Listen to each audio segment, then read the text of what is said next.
नमस्कार। साल 2011 में क्या रही बड़ी खबरें, किन खबरों से रहा आपका सरोकार? किन खबरों ने देश में मचाई हलचल, राजनीति की किन खबरों ने मचाया सियासी भूचाल, किन खबरों का दुनिया भर में हुआ असर, किन खबरों ने बटोरी अंतर्राष्ट्रीय सुर्खियां। खेलों में कौन बना दबंग, खेल के मैदान से निकली कौन सी बड़ी खबर? 2011 में किसका चमका सितारा और किसका हुआ डब्बा गुल। एंटरटेनमेंट जगत की हर खबर, हर वो खबर जो साल भर छाई रही। चलिए चलते हैं 365 दिन 365 खबर में 2011 की हर बड़ी खबर।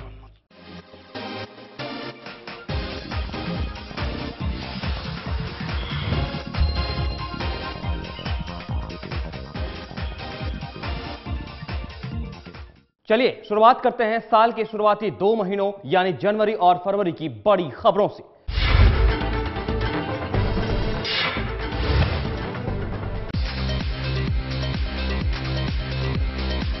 साल की शुरुआत ही महंगाई के साथ हुई। दिल्ली के थोक बाजार में प्याज की कीमतों ने आसमान छूना शुरू कर दिया। दिल्ली खुदरा बाजार में प्याज की कीमत 40 से 60 रुपए किलो थी, तो वहीं महंगाई की दूसरी मार बैंकों ने भी दी। एसबीआई, आईसीआईसीआई बैंक और एचडीएफसी बैंक समेत देश के कई प्रमुख बैंकों ने अपनी लैंडिंग और डिपॉजिट दरों में 1% की बढ़ोतरी की और इसके साथ ही इस दिन सीएनजी के दाम भी बढ़ गए। गुड़गांव के सिटी बैंक घोटाले के सिलसिले में पुलिस ने हीरो कॉर्पोरेट सर्विसेज के एबीसी और सीएफओ संजय गुप्ता को गिरफ्तार किया। गिरफ्तारी के बाद पुलिस ने उसे अदालत में पेश किया, जहां उसे 5 दिन की पुलिस हिरासत में भेज दिया गया। इस धोखाधड़ी के मुख्य आरोपी शिवराज पुरी के कहने पर संजय गुप्ता ने कंपनी का पैसा सिटी बैंक में लगवाया और उसके बदले उसे मोटा कमीशन भी मिला। साल का पहला सूर्य ग्रहण 4 जनवरी को पड़ा। सूर्य ग्रहण के अवसर पर हजारों श्रद्धालुओं और साधु संतों ने पवित्र गंगा में डुबकी लगाई। सूर्य ग्रहण के कारण मंदिरों में देवी देवताओं की प्रतिमाओं को भी स्नान कराया गया और नए वस्त्र धारण करवाए गए। सुप्रीम कोर्ट के निर्देश के बाद सीबीआई ने 2G स्पेक्ट्रम मामले की जांच के लिए एफआईआर दर्ज की। इसके तहत सीबीआई ने 2001 से मामले की आरंभिक जांच शुरू कर दी। सीबीआई ने पीई में कुछ अज्ञात लोगों के खिलाफ जांच शुरू की। सीबीआई जांच कर रही थी कि 2001 में एनडीए सरकार ने स्पेक्ट्रम अलॉटमेंट के लिए पहले आओ पहले पाओ की नीति बनाई थी, उसका पालन किया जा रहा था या नहीं। सीबीआई ने उन तमाम मीटिंग के मिनट्स जांच किए जिसे तमाम तत्कालीन संचार मंत्रियों ने अटेंड किया था। सुप्रीम कोर्ट ने पूर्व टेलीकॉम मिनिस्टर ए राजा के कार्यकाल के दौरान आवंटित किए गए 2G स्पेक्ट्रम लाइसेंस को रद्द करने के लिए दायर की गई याचिका पर केंद्र सरकार को नोटिस जारी किया। सुप्रीम कोर्ट ने केंद्र के साथ 11 कंपनियों को भी नोटिस जारी किया। इन कंपनियों पर स्पेक्ट्रम आवंटन के लिए जरूरी शर्तों को पूरा नहीं करने का आरोप था। याचिका में ट्राई को भी प्रतिवादी बनाए जाने के कारण सुप्रीम कोर्ट ने उसे भी नोटिस जारी किया। एयर मार्शल केजे मैथ्यूज ने परमाणु हथियारों की जिम्मेदारी देखने वाले एएफएसपी का दायित्व संभाल लिया। उधर एयर मार्शल एके ब्राउन भी वायुसेना के वाइस चीफ बन गए। पश्चिमी मोर्चे पर तैनात एक महत्वपूर्ण हमलावर कोर के प्रमुख लेफ्टिनेंट जनरल एके सिंह को अब इस कोर का जनरल ऑफिसर कमांडिंग का चीफ नियुक्त किया गया। भारत में स्वनिर्मित और कई प्रकार की भूमिकाएं निभाने में सक्षम लड़ाकू विमान तेजस आईओसी भारतीय वायुसेना में शामिल हो गया और इसके साथ ही भारत को हल्के लड़ाकू विमान बनाने वाले दुनिया के गिने चुने देशों की श्रेणी में शामिल कर लिया गया। रक्षा मंत्री एके एंटोनी ने रक्षा और शीर्ष प्रशासनिक अधिकारियों की मौजूदगी में भारतीय वायुसेना के air chief marshal PV Naik को दुनिया के सबसे छोटे सैन्य लड़ाकू विमान का सेवा प्रमाण पत्र भी दे दिया। सुप्रीम कोर्ट ने फैसला सुनाया कि पत्नी की रजामंदी के बगैर पति किसी बच्चे को गोद लेता है तो ये अवैध है, भले ही वो गोद लेने के समारोह में दर्शक के तौर पर ही क्यों न मौजूद हो। सुप्रीम कोर्ट ने कहा कि गोद लेने की वैध प्रक्रिया को साबित करने के लिए याचिकाकर्ता को पत्नी की रजामंदी के दस्तावेज भी पेश करने होंगे, वरना हिंदू दत्तक पुत्र और भरण पोषण कानून 1956 की धारा 7 के मुताबिक ये प्रक्रिया अवैध मानी जाएगी। सीबीसीआईडी ने बांदा रेप केस की शुरुआती जांच पूरी की। इसमें पाया गया कि बीएसपी के विधायक पुरुषोत्तम नारायण द्विवेदी ने किशोरी के साथ रेप किया था और उसे चोरी के झूठे केस में फंसाया था। सीबीसीआईडी को इस मामले की जांच का आदेश मुख्यमंत्री मायावती ने दिया था। अलॉटमेंट के 6 महीने के अंदर प्रॉपर्टी की रजिस्ट्री करवाना यूपी सरकार ने जरूरी कर दिया। हालांकि प्रॉपर्टी का पूरा पैसा जमा कराने के लिए प्राधिकरण से 3 साल का समय मिला। प्रशासन ने साफ कर दिया कि अगर आवंटी ने प्रॉपर्टी आवंटन के 6 महीने के अंदर रजिस्ट्री नहीं कराई तो डीएम द्वारा तय प्रॉपर्टी के सर्कल रेट के हिसाब से स्टाम्प शुल्क देना होगा, जो 20 से 50% होगा। 2007 के समझौता एक्सप्रेस ब्लास्ट मामले में प्रमुख आरोपी स्वामी असीमानंद को एक अदालत ने 14 दिनों की न्यायिक हिरासत में जेल भेज दिया।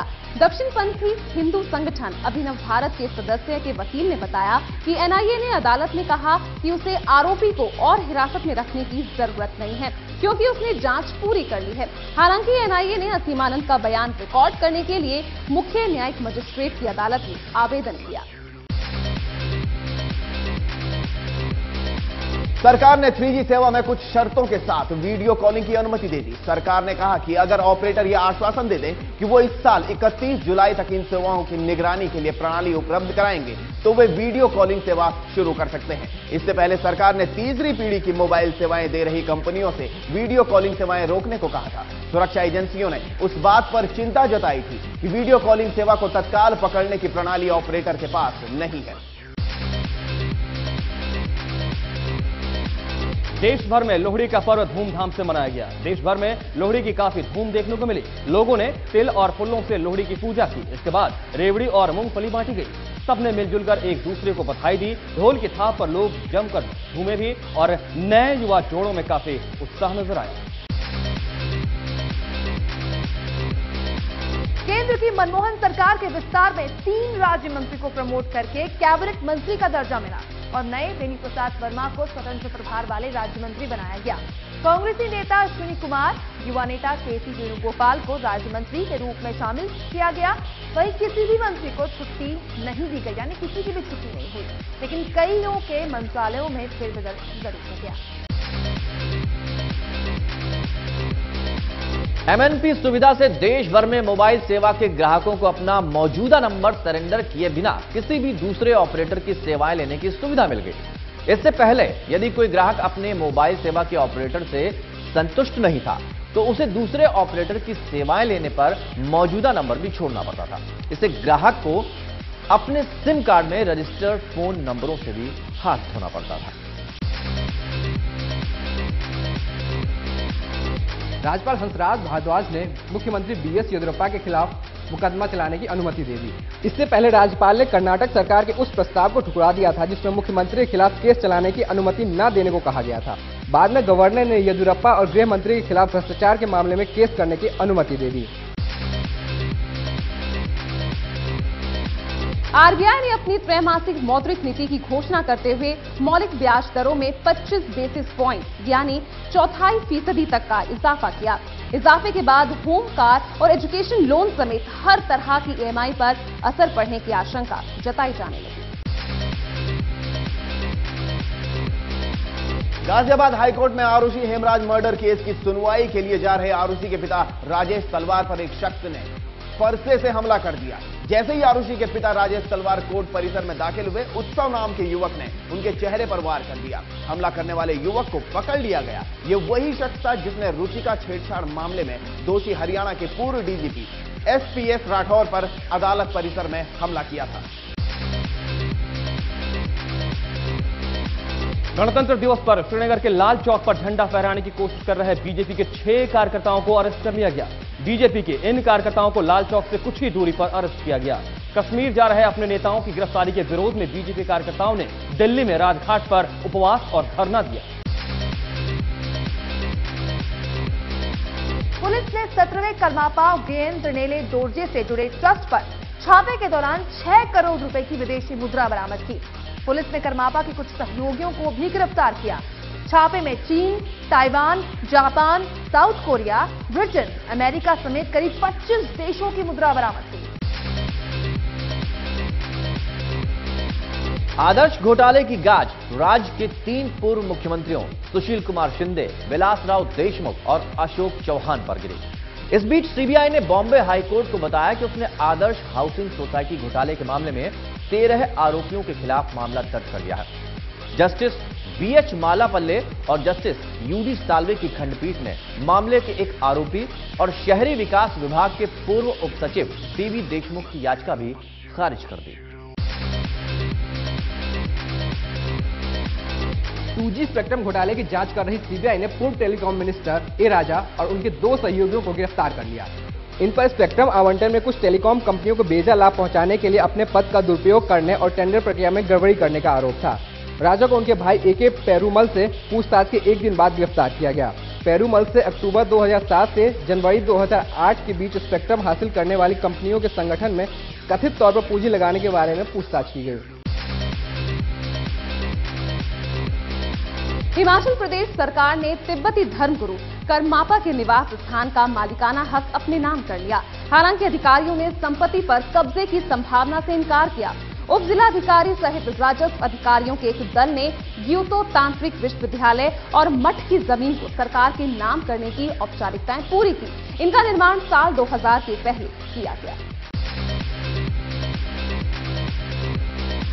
प्रधानमंत्री मनमोहन सिंह ने लोकसभा में कहा कि 2G स्पेक्ट्रम घोटाले की जांच के लिए सरकार JPC के गठन के लिए तैयार है। प्रधानमंत्री ने लोकसभा अध्यक्ष मीरा कुमार से JPC के गठन की प्रक्रिया शुरू करने का अनुरोध करते हुए कहा, इस विशेष परिस्थिति में उनकी सरकार विशेष JPC के गठन के लिए तैयार हुई है। उन्होंने कहा कि विपक्ष की JPC गठित करने की मांग को लेकर संसद के शीतकालीन सत्र में कोई महत्वपूर्ण कामकाज नहीं हो पाया था।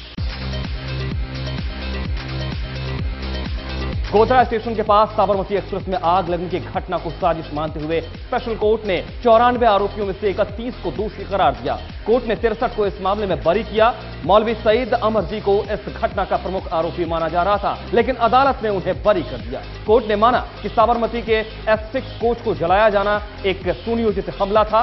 कोर्ट ने हत्या और साजिश रचने के आरोप में 31 लोगों को दोषी पाया।